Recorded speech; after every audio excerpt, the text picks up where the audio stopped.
have me sorting out my beads.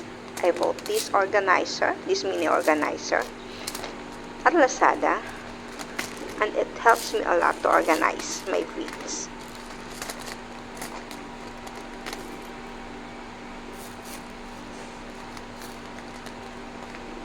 Look, napakaganda ng mga beads kapag naka-organize siya. Hindi siya mahirap hanapin.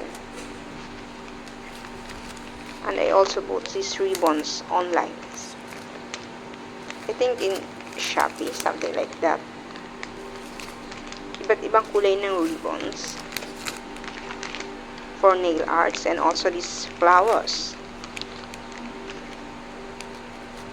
So sa mga tulad kong beginners, hindi mahirap maglagay ng design kung gagamit tayo ng ganito.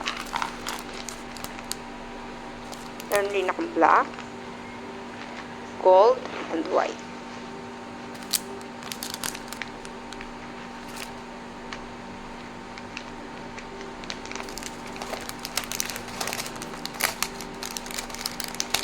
And I want to show you something, isang bagong design na gawa ko.